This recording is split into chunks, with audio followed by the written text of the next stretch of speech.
tuning into Alpha Moguls, a show where we speak to some of the finest investing minds about how they are looking at the current investing scenario and how are they building their portfolio for the times ahead. Our guest today, well, it needs no introduction, but I will still choose to use a couple of lines. One of the lines from their website, and another is something that he told me on email 2 days back. He told me a lot of things on email 2 days back. I'll use them over the course of the show. But the website says, our purpose is to influence efficient capital allocation in the Indian economy. We hold the companies that we hold for long periods of time with little or no churn, which allows us to capture the benefits of long-term compounding and deliver superior returns. In this short world of people buying and selling in such short bursts, this is a refreshing change of sorts to hear and see. Another thing that he told me on an email a couple of days back, and this is very important, viewers. He says that beyond investing, we read endlessly. We read all sorts of stuff as explained in the book, The Victory Project, and we read non-stop, typically one book per week. He's an author. He's been the MD of a sell-side firm very successfully. He's, over the last couple of years, or maybe a bit of a period here and there, become a buy-side champion of sorts, and his portfolios are doing really well. Pleasure to have you, Saurabh Mukherjea, on Alpha Moguls. Thank you, Neeraj. Thanks for a very kind introduction. Thank you. No, I just borrowed some of the lines, Saurabh. So, Saurabh, I think my first question to you would be, when I look at how you are going about your investing style, and please correct me if I'm wrong, of course, but from my perspective, when I look at your investing style versus a lot of other investing styles, and in 1,000 ways to skin a cat, but you are noticeably different. You have no qualms of taking exposures to companies which might be perceived to be expensive in current valuations. You have no qualms in buying companies which might not be trading very, very high volumes compared to what normal people look at as well. What sets you apart? What sets your theory apart from what is largely the popular parlance? I think the first part, Neeraj, I would say, is it's not just me. There's a group of us who work together. This core group has been together for the best part of 15 years now. So, we've been working for most of our sort of working lives. We've been working with each other, and as a result, what's happened is whatever we do is an amalgamation of our skill sets. So I have some strengths, I have some weaknesses. Pramod Gubbi has strengths, he has weaknesses. Rakshit has strengths, weaknesses.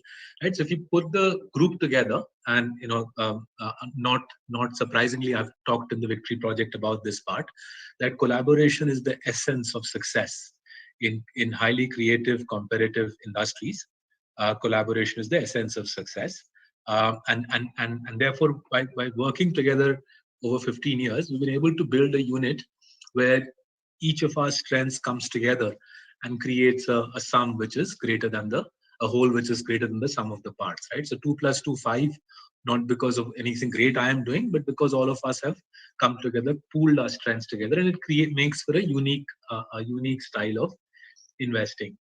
I think the second thing is all of us, I suppose, to some extent, birds of a feather flock together. So all of us are more bent towards reading, more bent towards slightly intellectual turn of mind. And it so happens in this job that orientation actually is quite helpful. So just like if you want to be a great basketball player, it helps to be 6'5" or above.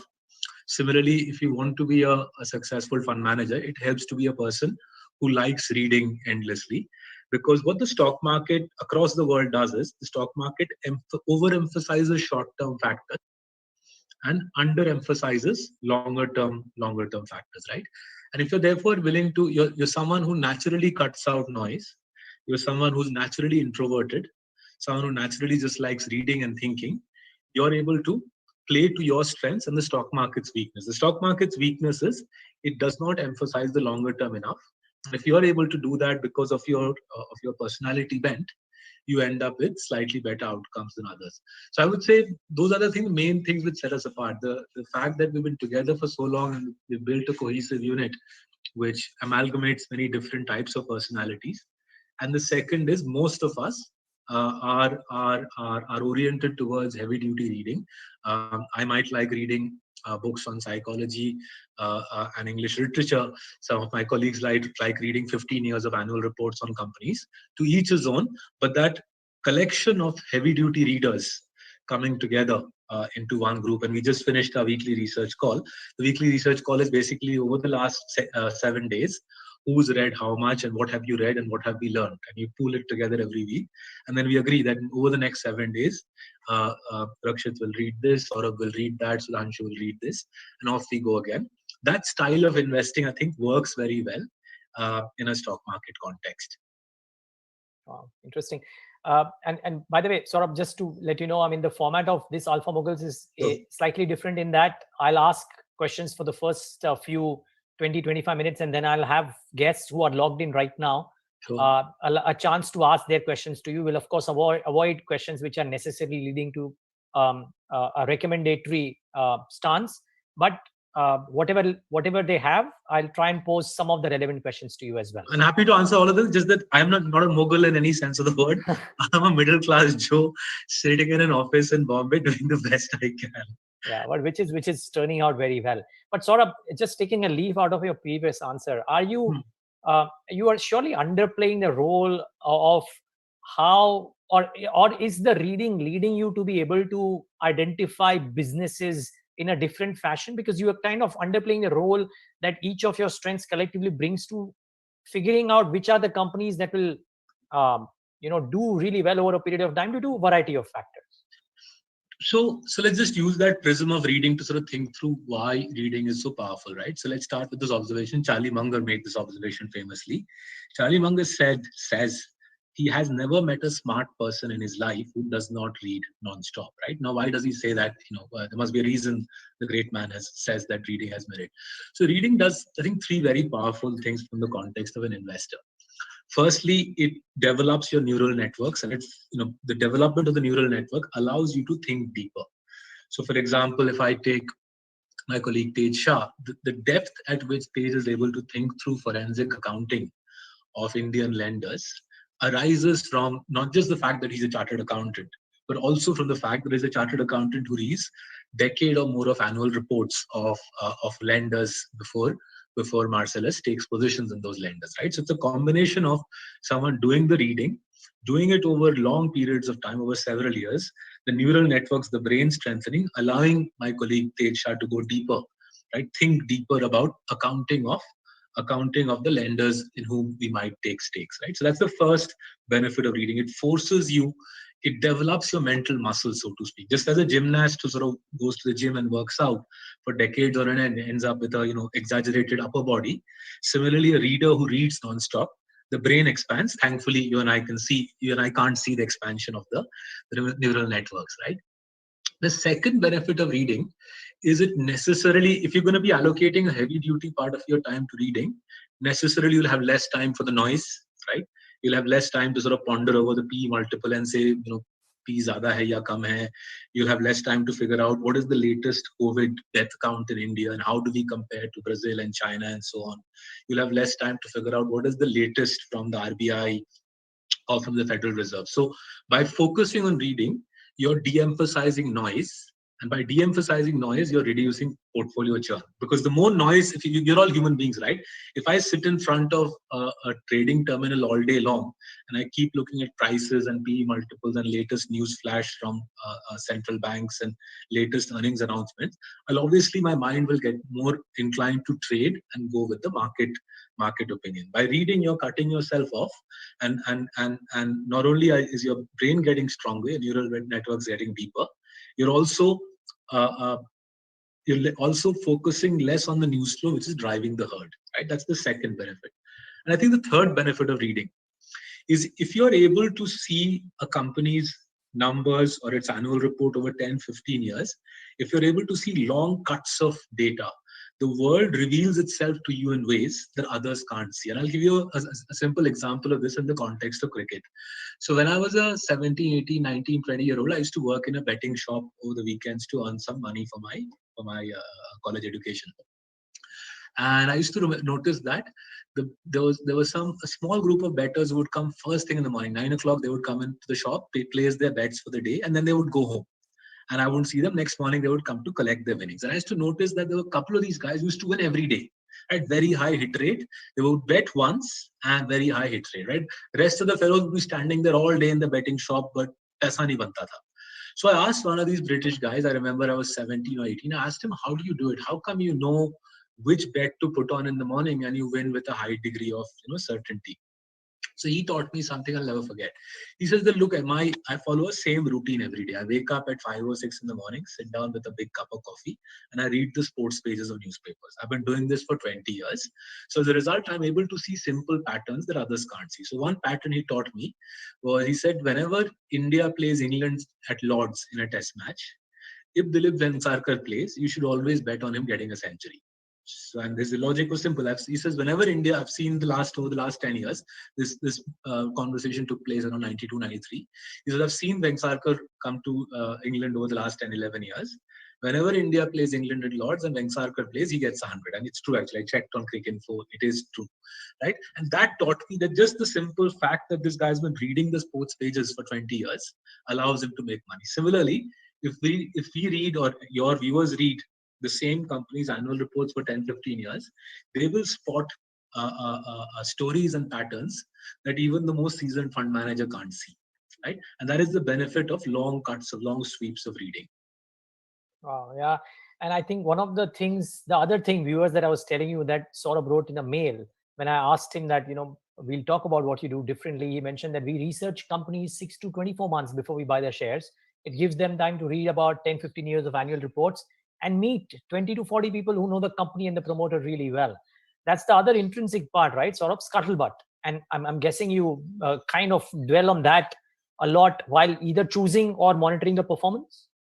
Yeah, so the way we think about it is, when we speak to, so there's two ways to do channel checks, right? The sort of industry euphemism is channel checks. One is to say, धंधा कैसे चल रहा है, what will happen this quarter. That's the typical channel check most fund managers do. Here and now क्या होगा, मारुति का इस quarter में कितना माल बिक रहा है, right? Our preference is to do a different type of channel check, right? So our preference would say, let's take an example of, say, a stock we have in some portfolios, Maruti. Were we to do Maruti channel checks, we're not that interested what will happen to Maruti this quarter or indeed this year. Right? That has actually very little value. We're more interested in, over the last 3, 5, 10 years, what systems and process improvements has Maruti put in place, which you as a dealer are benefiting from, right? Yeah. Compared to what, say, Hyundai is doing, has Maruti done something fundamentally better or worse over the last 3 or 5 years, right? In terms of the quality of Maruti staff who come to engage with you, Mr. Dealer, what have you seen? Has the quality of staff improved or the quality of staff deteriorated? In terms of the degree of support you get from Maruti, whether it's tech support, financial support, support with the rental cost of the dealership, has there been a fundamental change in view over the last 3 or 4? Those are far deeper insights into Maruti's comparative advantages than knowing, what will be the sales number for Maruti in October, November, or indeed this year. So the channel checks are hard work, right? To talk to a dealer, engage him, right? It takes hard work. Most dealers naturally don't have time. They're busy running their businesses. So when you have these conversations, it's a waste to ask them, kitna maal bikega is mahine ya is quarter. We have very little interest in that. The discussion is around what actually fundamentally defines the quality of the company vis-a-vis the competition. Surely you don't ignore the other part, right? Because even if the company internally is doing everything right, what if the products are not selling? So one of the very interesting things is, we don't ask about the maal bik raha hai nahi, and we make a note of which companies' dealers are very focused on telling us maal bik raha hai nahi bik raha. Because that itself tells you a big part of the mindset, right? A company which is just focused ki number dikhao, stock chalao, is something that our channel checks tell us that XYZ companies just focus on number dikhao, stock chalao, and we get very wary of that, right? And one of the most interesting things about living in India and investing in companies over long periods of time is, you realize that some companies end up with incredibly good dealer networks, right? Talking to the dealer is almost like talking to the CEO of a BSE small cap company, right? The quality of the dealer is so good. In some companies' cases, the quality of the dealer is so good, and actually Maruti is a good example, Some of the Maruti dealers are so evolved in their thinking that it's almost like talking to the CEO of a small cap company, right? And that tells you far more about the company than that quarter's sales number will tell you. Okay. Is this approach common for almost all the companies, Saurabh? Because as I see the offerings that you have within your Marcellus umbrella, you have a small cap portfolio, which is, I mean, you call it Little Champs if I'm not wrong, but that has got all small names. And then if the Kings of Capital portfolio is an offering, that necessarily would also have some of the highest market cap companies, right? Even though the nature of the businesses are different. So my question is this approach similar across sizes, nature of business, etc., etc.? So let's just step back a bit, right? You can't. I don't think anybody can. You can't go to one shop and say, sell me completely different types of investment products, right? So in our case, our investment philosophy is identical across all products, which is look for companies, whether they are large cap, small cap, financials, FMCG, pharma, it doesn't matter. Look for companies that satisfy three broad criteria. The first criteria is the books have got to be clean. That's the 10, 15 years of forensics. The books have got to be clean. If the promoter is stealing money, we have no interest, regardless of how hot the sector or the stock might be. If the promoter is stealing money as per our forensics, we're going to be running away as far as possible from the company. The second is we try to, as much as possible, focus on investing in companies which are selling products or services which are essential for life in our country. We try to avoid sectors which are commoditized in the sense of metals, cement, real estate, infrastructure, cyclical sectors with heavy commodity orientation. And we also try to avoid luxury-oriented sectors. So as much as possible, essential products and services. And the third criteria is we look for monopolies, right? Whether your market cap is $500 million or 100 billion, we need you to be as close to being a perfect monopolist for us to take a large position, right? So we find that if you apply this philosophy, you can do this in large cap, small cap, mid cap. So for instance, in aliphatic amines, alkyl amines has as much of a dominant position as say a Pidilite or an Asian Paints has in the context of paint. Similarly, in glass-lined vessels, GMM Pfaudler has as much of a dominant position as Nestle has in baby milk powder. Now, yes, Nestle's market cap is $23 billion and GMM Pfaudler's is $1 billion, but they're fundamentally the same franchises, right? And therefore, the investment philosophy is consistent. Now, if the investment philosophy is cleanliness, essentiality, and dominance, therefore, it stands to reason that the checking, that the primary data work, the discussions with distributors, dealers, ex-employees, competitors, management consultants will also be very similar, right? And that actually allows us to underpin a common investment culture across the whole portfolio, across all our analysts and fund managers. Would it therefore also eliminate a few themes completely, Saurabh? I mean, some stocks may be really strong in certain cycles, but would they get eliminated completely?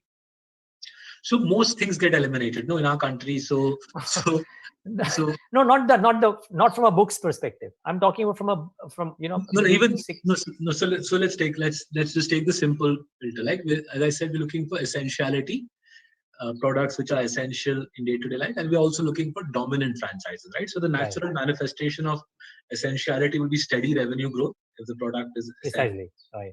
And the natural manifestation of dominance will be return on capital well above cost of capital every single year. If you just apply these two metrics, just double-digit revenue growth every year and return on capital above cost of capital every single year, you'll find barely 15 companies in India pass the filter. Right? I didn't use forensics. I just used double-digit revenue growth and I used return on capital above cost of capital. Only 15 companies, barely 15 companies passed this test on a 10-year look back. Now, if you then applied forensics, the 15 might become more like 12, right? And unsurprisingly, our flagship portfolio only has 13 stocks in it. If I add up our flagship portfolio, our financials portfolio, Kings of Capital, and our small cap portfolio, Little Champs, together, sub milake, we have around 30 stocks after a team of 12 analysts working full time over 2 years, we managed to get to 30 stocks. That tells you a lot about how much gets excluded in our country, and we're comfortable with that, right? We're not here to create an index fund which is an all singing, all dancing. There are other people who produce very good index funds. That's their strength. Our strength is this sort of fundamentally oriented long-term research. We enjoy doing it. It so happens it also makes money for our clients. No, of course. But okay, just one small clarity.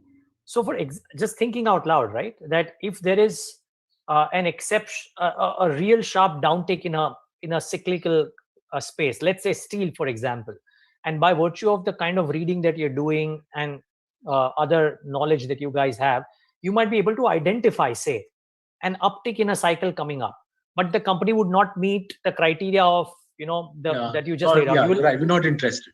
You're not interested. There can be as many upticks as they want in that sector. So let's take 3 sectors where upticks can be non-stop, but it's not going to be of interest to airlines, steel, and telecom. Right? None of these sectors have produced companies which can generate a return on capital above cost of capital on a steady basis. So it's entirely possible that there will be an uptick in the airline sector as we come out of COVID. But it's not our skill set to firstly second guess that. There might be really smart people out there who can second guess the airline sector. We can't. And similarly with steel, right, or with telecom. So we'll stay away. We'll focus on our strength. You play to your strengths, right? While other people have other strengths, let them play to theirs. Okay. Okay. The other question, Saurabh, is in the previous books that you've written as well, and the companies that you've highlighted as being these which, for lack of a better word, have moved from good to great, so to say. Mm-hmm. Would all of these businesses also have satisfied these characteristics? Because a good business need not be a good stock, right? No, so that distinction is very specious. So that's a devastating distinction that I think destroys a lot of people in our country. So the good business, bad stock distinction only applies to people who don't really figure out what is a good business. Right? So let's take 2 examples. If you take, let's take a simple example. Let's take an extremely simple business, Nestle. Right? Nestle's the bulk of their cash flows we estimate 80-85% of their cash flows come from selling infant milk powder. Right? The infant milk powder business in our country grows at around 15 to 20% per annum, has done so for a long period of time.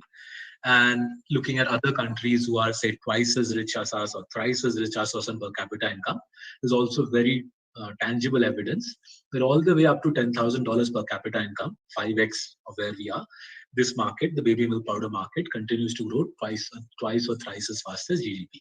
So the growth runway is clear. One company has 95-96% share. Nestle, they derive 85% of their cash flow. So clearly good business, right? Even at 220 times P multiple, Nestle is a good stock, right? And it's quite easy to actually show that maths. So let's assume that Nestle continues gunning out dividend growth, dividend yield plus earnings growth. Let's assume stays in the vicinity of 20-22% for Nestle. It's been like that for a long time. Even if the PE multiple halves on Nestle, right? So if dividend yield plus earnings growth is say 20-22%, even if the PE multiple halves on Nestle in the next 10 years, we will still take home 15-16% returns on Nestle, which is higher than my cost of capital or a typical client's, right? So this is one example where a good business is a good stock, even at PE multiples significantly north of where we are today. Where a lot of people get stuck in our country is they get stuck on, say, names like, let's take, going back to Maruti Suzuki. Right? Maruti Suzuki, whilst it's dominant in the small car market, I think if you take market share, they're 50-55% of the small car market is in Maruti's hands. Right? In a 10-year cycle, Maruti will have 4 rough years. Right? It's an auto company, it can't help it. And in those 4 rough years, obviously the PE multiple halves in those 4, 5, 6 years. Right? And in those 4 rough years, the earnings growth also disappears. So obviously, if you buy Maruti in the 6th year of its 6-year bull run, or the 7th year of its 7-year bull run, in the next 3-4 years, the earnings will tonk off and the PE will halve. And then you will turn around and a lot of people in India will say, "Dekho bola tha, good business, but not good stock." right? So there is around 20, it takes us back to what we were discussing 5 minutes ago. There's around 20-25 companies in our country whose dominance of their industries is such that even if you buy these companies at substantially higher PE multiples than they are today, you still make money. Unfortunately, the rest of the stock market, 90 odd percent of the stock market, is such that you can buy them at any PE multiple you want. It's close to impossible to make money, right? Sustained Because return. no, just any return, right? Because there is, for the vast majority of listed companies, 80-90%, the return on capital never exceeds cost of capital, right? So it's like you're investing in these stocks is like putting petrol in a car without an engine. Because there's a kind of hood over it, you don't realize you're pumping your life savings into these stocks. It's like putting petrol in a car. There's no engine, the money is just going into a gutter. The petrol is just going into a gutter, right? And that's the most devastating aspect of investing in our country. A lot of people, a lot of pundits, right, go and hawk this value investing dogma taken from Benjamin Graham, taken from the American stock market. It works over there. What Ben Graham did worked, especially in the Great Depression era in America, it worked. Warren Buffett amended it for the more prosperous America of the 80s, 90s, and 90s and made his name on it. What a lot of people in our country have done is taken that and implemented it without understanding that our country, the economic landscape is fundamentally different. You invest in cheap companies in India. Often you run into companies with shoddy accounting. If the accounting is not shoddy, the business model is broken. The return on capital never exceeds cost of capital.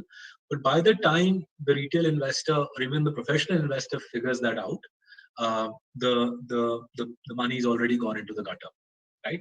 And this is the most lethal trap I find, because MBA is even the profession I belong to, Chartered Financial Analyst, because all our training is on Western literature, right?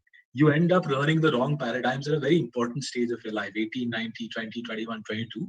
You build the wrong mental models, and they then, they damage you for the rest of your working life, which is one of the reasons I keep writing books based on India for the Indian market, because the Indian reality of investing is very, very different from the US paradigm. Okay. There are a bunch of questions, and I will ask some of those, but I have one more question of my own, Saurabh, and which is on pricing. Now, two-part question. And I would love that every time we speak on a show, and if we have time, you tell us about your theory about why PE multiples used in Indian context are bunkum, because you've used that, you've explained that in past, but I think every time it's a learning for whoever is listening to it. That is part one of my question. A follow-up to that question is, companies, whatever valuation parameter you use, are well priced or maybe expensive at certain times and at times egregiously priced too, right? My question is this, that if you buy a really solid company, but you are paying in traditional valuation parameters a higher price at a wrong year, let's say in the case of Maruti at the 7th year of its thing, and then next 3 or 4 or 5 years, it doesn't quite do as well, then even though you've invested in a good company, hasn't the price that you paid ensure that your returns don't come for maybe a foreseeable future? And therefore, how important would be a valuation parameter, and what would be that valuation parameter? Sure. So let's start by focusing more generally on life, right? Whether you're buying a shirt, a car, a stock, a house, whenever you find yourself obsessing about price, that's an immediate sign that you don't actually understand what you're buying, right? Because remember, as soon as why does the human mind look at price as a determinant of what to buy? Because the human mind is implicitly telling the buyer that you don't quite understand any other inherent characteristic of the shirt or the car or the house or the stock you're buying, and hence you're defaulting to use price as a heuristic. So whoever is out there, you're investing or you're buying a house or a car or a shirt, right? Remember this has served me great stead. Whenever I find myself thinking too much about the price of whatever I'm buying, whether it's a stock or a shirt, it's a signal to me that I don't know how to buy. I don't know how to buy shirts. I agree. I confess I don't know. My wife does, and therefore she does the shirt shopping. Neither of us know how to buy cars, so we don't buy cars. We have the same clapped out car for the last 12 years, right? So that's the first thing to sort of realize, right? Why do you look at price? You look at price because you are unable to appreciate other aspects which drive the drive the purchase decision, right? Now let's come to this point about what drives share prices, right? So is it all right, Neeraj, if I use a slide to illustrate the point?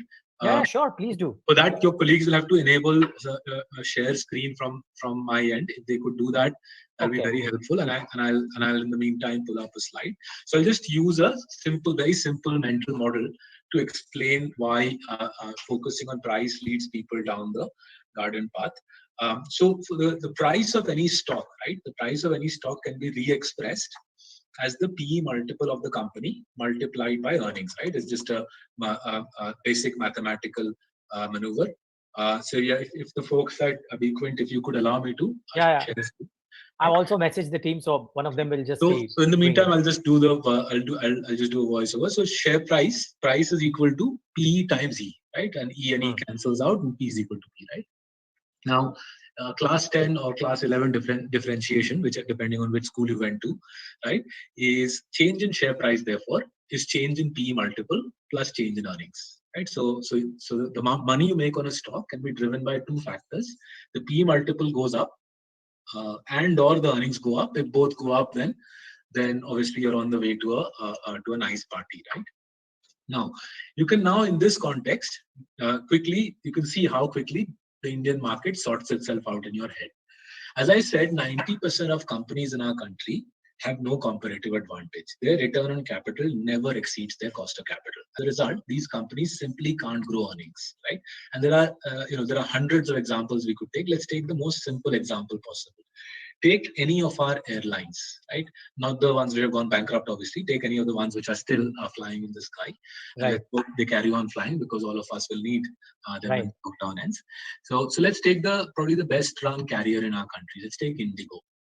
Right? If you look at Indigo over the last decade, the growth in passenger volumes has been pretty consistently around the 20% mark, right, per annum. Right? Indigo's growth in passenger volumes. But earnings growth has been closer to the 0% mark. Right? Now, why is that? Indigo is a well-run carrier, right? It's a dominant 55% market share they have now. The reason is there is no barrier to entry into this industry. So as a result, whenever Indigo's volumes go up, they typically cut their tariffs to maintain their competitive standing. Your volume hike and your tariff cut cancels out, and you end up with a zero EPS growth business, right? So if you look at Indigo over the last 10 years, earnings growth is closer to zero, passenger volume growth is closer to 20%. Result is the earnings compounding engine on Indigo doesn't quite fire. Now, you come to the traditional Indian punditry domain, right? You'll on your show, you'll interview some people who will say, God came to me in a dream. He's now assured me that PE multiple for said stock will now go up. And he gives you some cock and bull story as to why PE multiple will go up. And let's assume it indeed does. That Neeraj, your guest team has done a stellar job. They get this incredibly far-sighted fund manager, and he's able to call it right that Indigo's PE multiple goes up. If Indigo's PE multiple doubles in the next 10 years, let's do what brokers call a structural re-rating happens to Indigo, right? PE multiple doubles. That means you'll get 7% compounding from Indigo's PE doubling. The earnings engine, unfortunately, is not firing. Overall, your return from Indigo is therefore 7%. Right? I'm not going to do the PE halving scenario. The maths is obvious. You'll make -7. Let's stick to the optimistic outcome, right? We're in a bull market after all, so one should be optimistic, right? So 7% is the best you will get on these 90% of stocks in our country, and this is the typical Sensex Nifty stock. Right, a big company return on capital never exceeds cost of capital. If they go through one of these structural re-ratings, you end up making 7% over a decade. This is 90% of our market. The next 8-9% of our market are good companies with comparative advantages. Maruti is a classic example.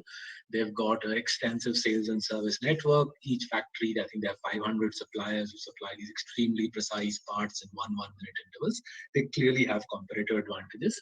In a 10-year cycle, 6 years out of 10, Maruti's return on capital will be 26-27%, well above cost of capital. That gives Maruti free cash flow. They put that into new factories and new products.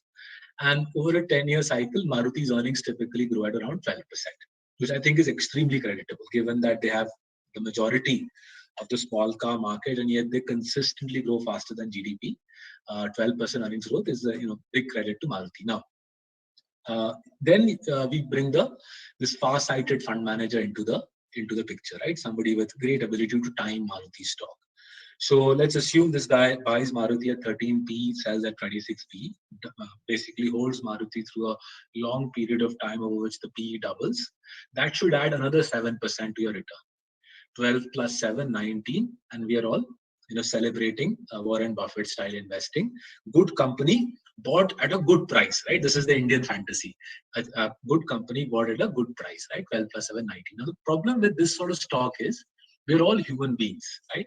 So when for 3-4 years in a row, Neeraj Shah is saying on his show, Maruti, this is the way to go, and auto is the sector to be in. By the 6th year of Maruti's bull run, everybody in Bombay, Bangalore, Pune, Kolkata has bought Maruti and Hero and Bajaj and so on, right? But if you buy Maruti or Bajaj or Hero in the 6th or 7th year of their bull run, the odds are very high. You will not make 12 plus 7, you will make 12 minus 7. The earnings growth will still hold up broadly, but the PE will derate on you because you bought it at the wrong part of the cycle. You'll end up with 5-6% return, and you're back to the Indigo scenario. Indigo was also giving, right? So paradoxically, two very different franchises, the Maruti and Indigo.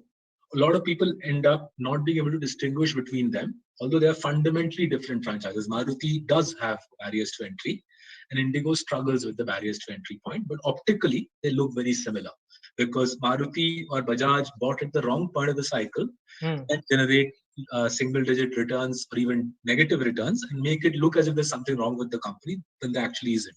Right? Now, this is typically the Indian context in which investing takes place. 90% is the Indigo type situation. 7, 8, 9% of our market is the Maruti type situation, right?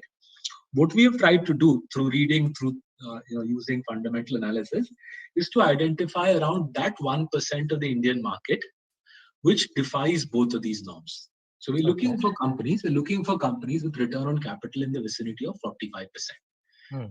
And this is where most of our portfolio holdings come in, as Asian Paints, Nestle, Pidilite, etc. Right? So let's take a simple example. Let's take Nestle. Nestle return on capital is close to 50%. ROC is close to 50%. That means Nestle's cash flow generation, free cash flow, is 3 times that of a Maruti. Right? So remember, first category, Indigo type companies, there is no free cash flow. Maruti type companies, 6 to 7 years out of 10, there is free cash flow. Nestle type companies, every year there's a mountain of free cash flow. So much so that 1/3 of it is dividended out. Thus, Nestle gives you a 2% dividend yield. Even after that, Nestle has twice as much free cash flow as a Maruti. So Nestle reinvests in new factories, products, and Nestle's earnings growth typically tends to be twice that of a Maruti. So Maruti is 12%, very creditable. Nestle's earnings growth is between 20-25%, right? Now, we bring into the equation now the far-sighted fund manager who will time it right, the Indian fantasy, good company, good stock as well hoga. So he buys, this far-sighted fund manager buys Nestle cheap, doubles the PE in 10 years, right? So he gets 25% from earnings compounding, doubles PE 7%, 32, and at the dividend yield 34, right? And while partying all around, the investor's house, fund manager becomes celebrated. It becomes Alpha? It becomes Alpha Mogul, right?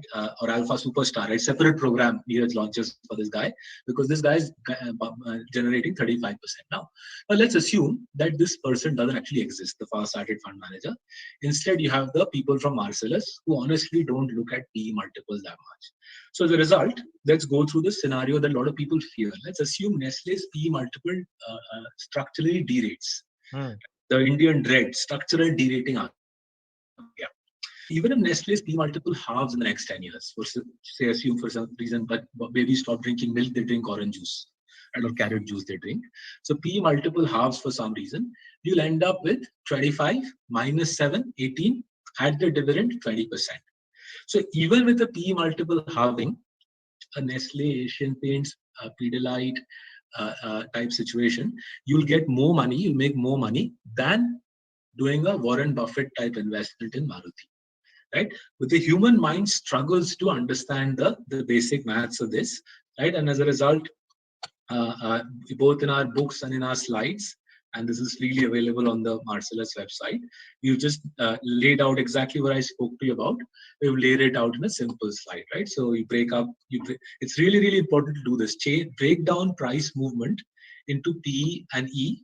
And if you do that, you realize how irrelevant this PE multiple becomes, right? The irrelevance of PE, one of the sort of hardest things to understand in investing, and this is where Neeraj in reading is very powerful.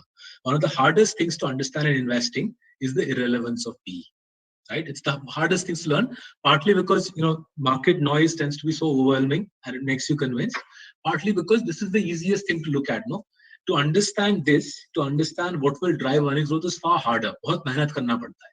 This is easy. No, this is, even the local chai wala has a view on PE multiples of Nestle or Maruti or Indigo, right? And hence the whole world opines on this, and the lazy heuristic is to invest on the back of this.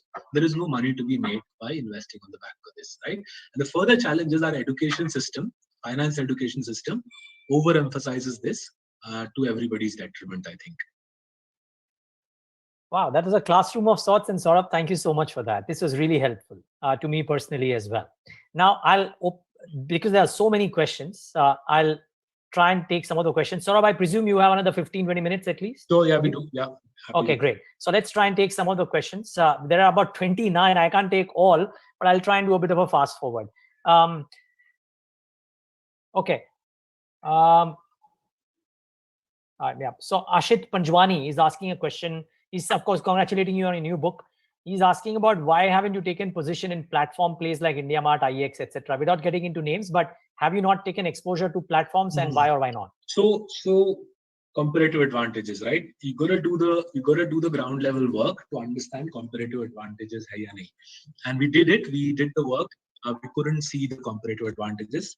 There are other platforms which are unlisted outside the public's eye line, which we felt are the stronger platforms. Now, for whatever reason, good reason, I'm sure, these companies have listed. Good luck to them. I'm sure they'll do very, very well in the years ahead. We couldn't see the comparative advantage. If we can't see the comparative advantage, if we can't see the monopoly driver, then return on capital goes below cost of capital, earnings growth fizzles out, party over. Okay. Keval Ashir is asking a question which I think Keval has already answered, but I'll still ask him just as a brief bit, that how does he have the conviction to, in the businesses you own, when they've gone 5x, 6x and the market is calling them overvalued consistently? I think Saurabh just answered that in detail, but Saurabh, you want to take a minute to just maybe... One point to realize is there is no 5x, 6x. Earnings growth for the kind of stocks we invest in, whether it's in Kings of Capital, Little Champs, or in CCP, earnings growth over 1 year, 3 year, 5 year, and 10 years has been 20%. Our portfolio is compounded at broadly that rate. To invert the situation on its head, Neeraj, Nifty earnings growth 1 year, 3 year, 5 year, 10 year is close to 0. And Nifty, as you know, has given, I think, 8 or 9% over the last 10 years, right? So the bubble, ironically, and this is why it's so much fun living and working in India, the bubble, ironically, is not where it looks. Optically, the bubble looks in Asian Paints or Nestle. Bubble और कहीं पे है, कहाँ पे है मैं नहीं बोलूँगा. That's for your viewers to figure it out. Okay, well, that's an interesting thought too. Dhruval Shah is asking Saurabh, which camp do you fall in? Has the world changed permanently, sort of, due to global monetary policy, thereby throwing out traditional valuation metrics, or it's a cycle which will eventually turn and we should invest as such? Without being at all facetious, I fall in the camp of saying just sit back, read non-stop, and don't get too frazzled by all this paradigm shift, structural re-rating, de-rating, world changing. I've done this for the best part of 20 years, worked in markets for the best part of 20 years. I've heard this sort of stuff again and again. So back in March, when people thought the world was coming to an end, from 12th, 13th March onwards, on TV channels, on our webinars, and they're available on YouTube, folks. You can go and listen to them. From 12th, 13th March, we kept telling people, don't get carried away by this nonsense. The end of the world doomsayers will keep coming again and again. Focus on thinking, reading, and introspecting rather than listening to all the shor sharaba around you. And I think that's the camp we fall in. Yeah, well, I can vouch for that. A couple of those conversations have happened on our platform as well. Pratik Mohapatra has this interesting question. And what do you think about Tesla or US stocks in general? Should one diversify? And if indeed you feel, I mean, I'll add a dimension of my own. If indeed the sample size of companies which are investable in India is so low, do you get tempted to invest outside India? So there's two ways to look at it, right? One way is to say that diversification is a good thing. We should all do it.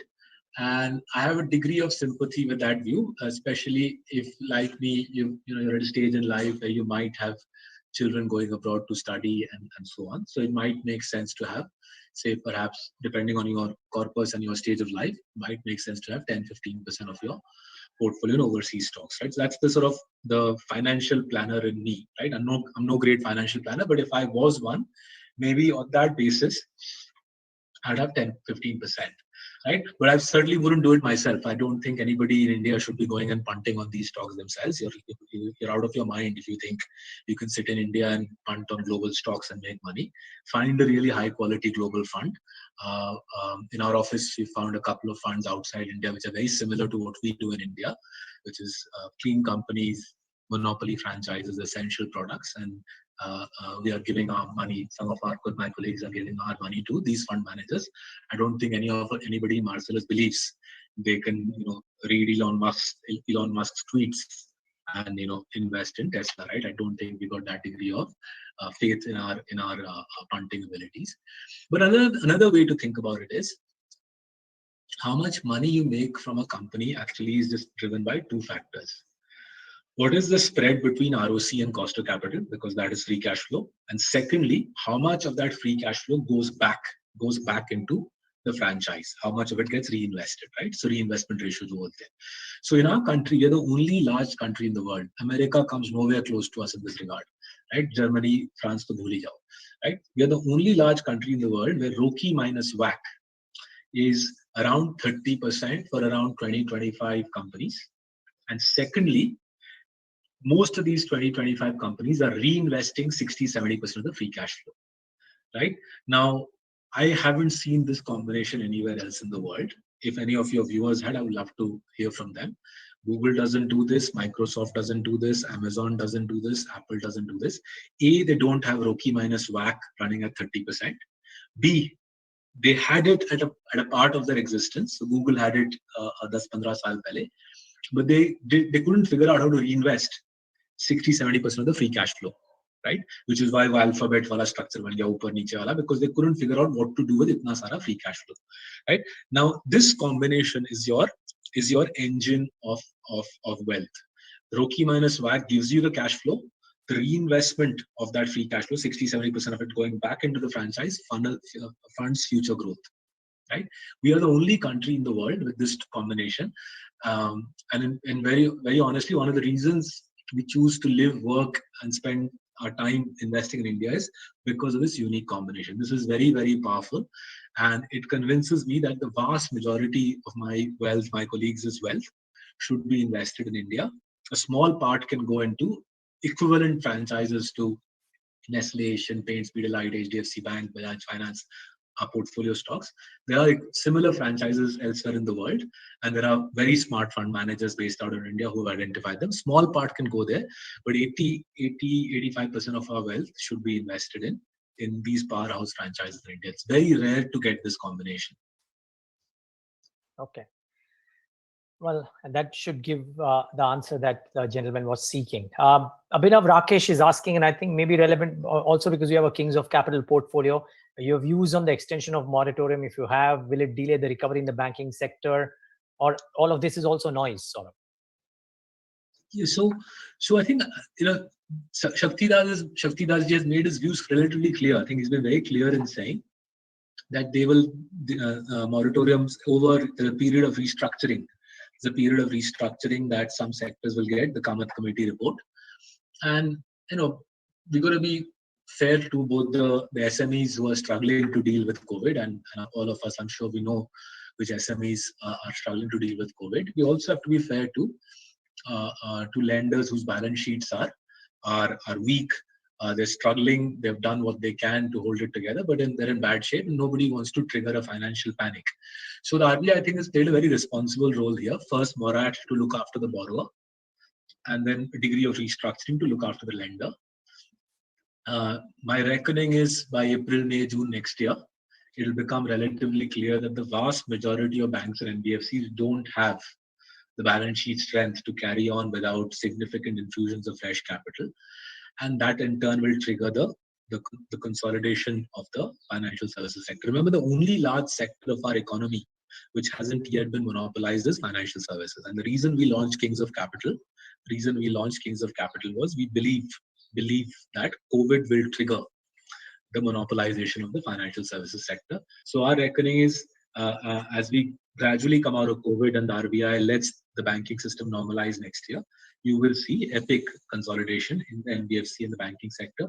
For those of you who are a little older than, say, Neeraj and me, you would have seen this before once, 97, 98, 99. I've read that in those 3 years, 80% of India's NBFCs went bankrupt.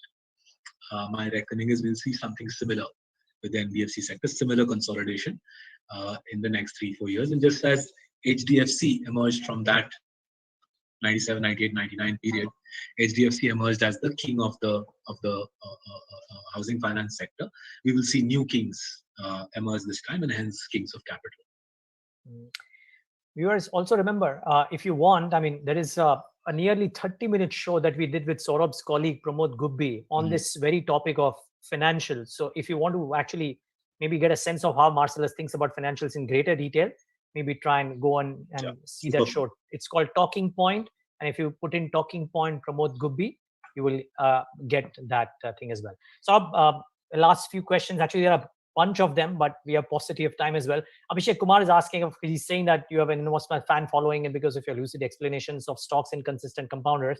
His question is, now that you're venturing into other portfolios like Little Champs, how should we perceive it? Should we retailers further diversify by buying other stocks which you're buying in your portfolios? Won't it be too much diversification?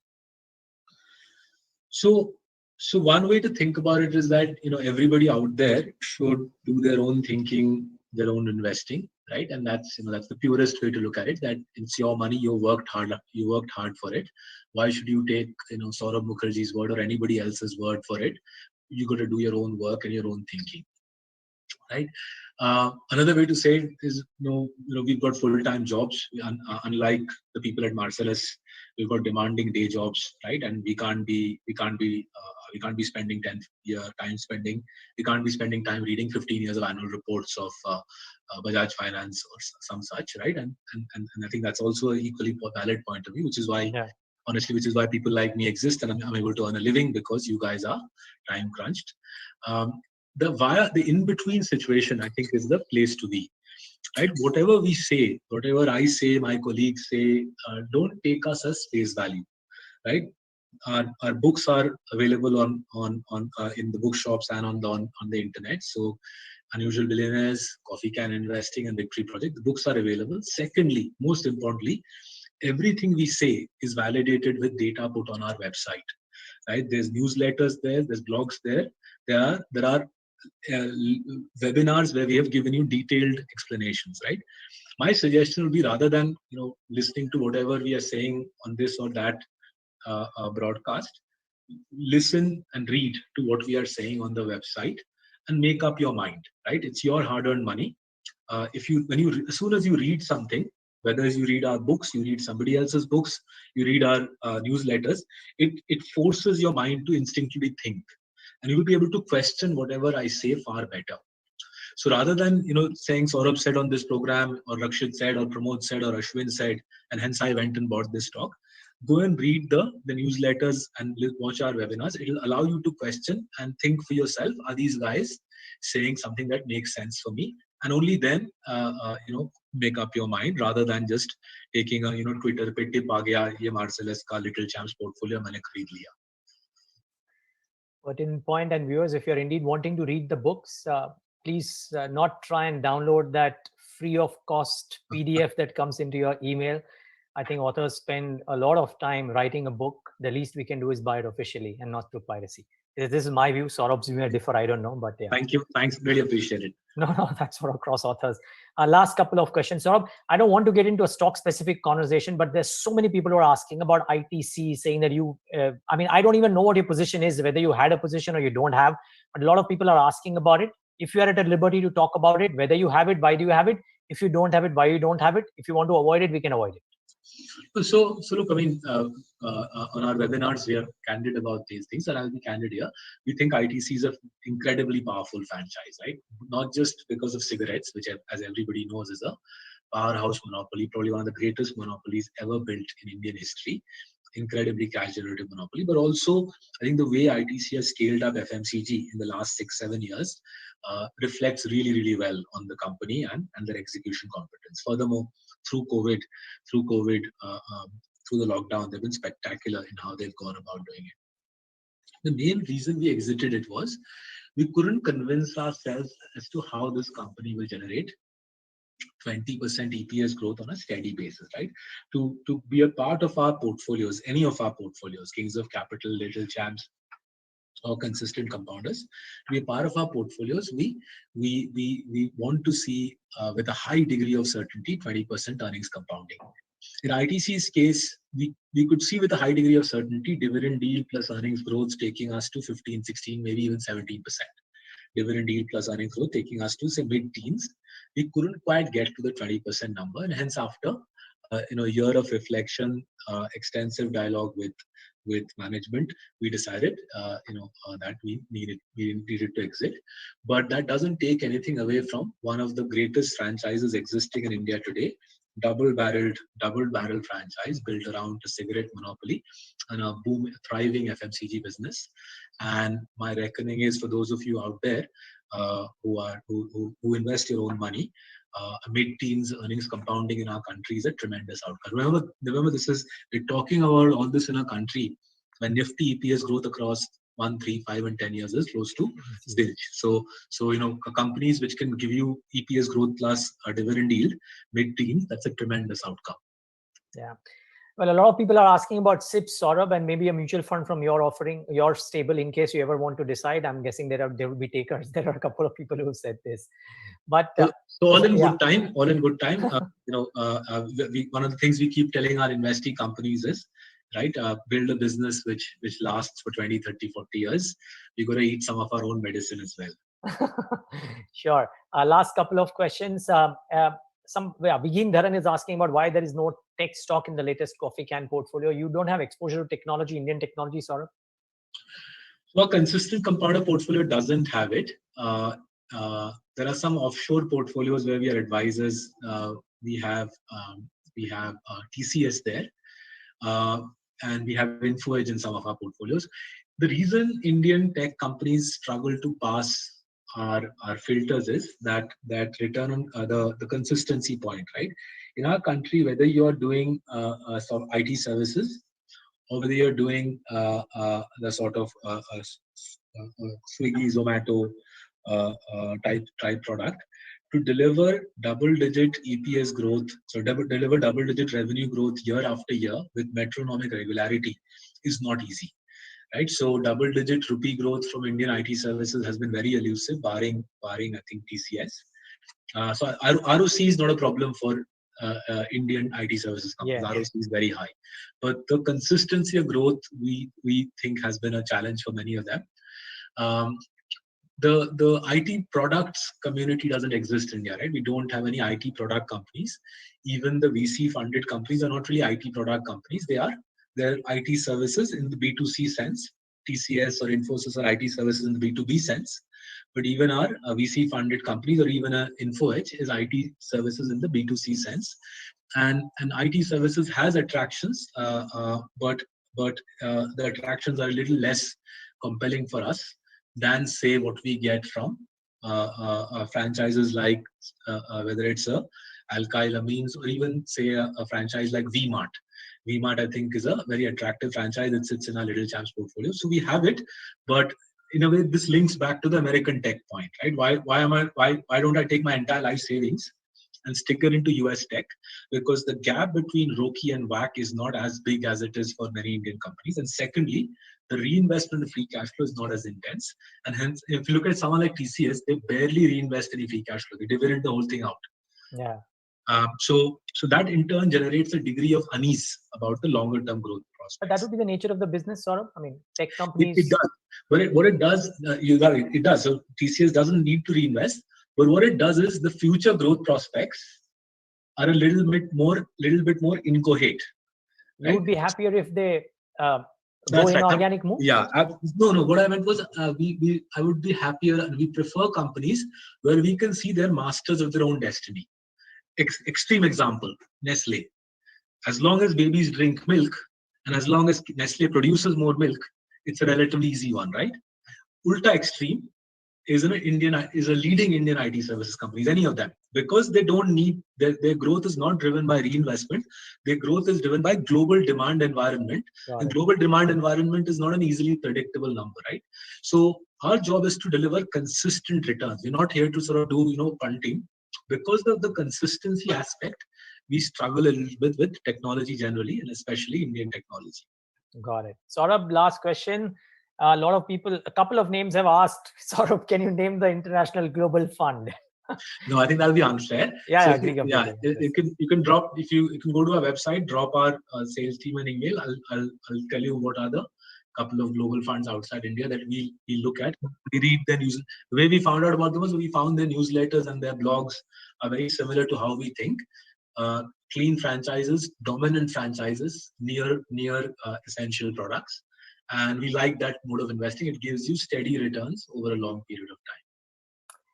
Okay, viewers, we have to wrap it up. I'm sure there are a bunch of other questions, some which I haven't asked, some of my own as well, which I haven't. But we'll have to wrap it up. Just before we wrap it up, though, like I said that during the show, that I will tell you about the 3 things or the 4 things that Saurabh Mukherjea did tell me. I'll bring up that email. Nothing is clandestine out here. And with Saurabh's permission, I'll just lay out the last piece that Saurabh wrote to me. One of them. Saurabh, I hope it is okay with you, because it was all fairly standard. Honestly, I don't even remember what I wrote, but I'll take a deep breath and you can read. No, it's all okay. So one of the things, of course, that Saurabh said is we research companies 66 to 24 months. Second is beyond investing, we read endlessly. And the third, I think, okay, you already spoke about it, but I'll just lay it out. That Saurabh said that we've been working together for 16 years. So he and the other partners know each other's strengths and weaknesses, and explained in the Victory Project, which is the book that they've written, he and Anupam Gupta. You cannot succeed in the modern world without subsuming your identity into that of a broader whole. Saurabh, you want to take a minute to explain that before we wrap? So look, I think when we are in our 20s and 30s, many of us, and I was no exception, we believe that the world can be conquered on our own brains and hard work and enterprise.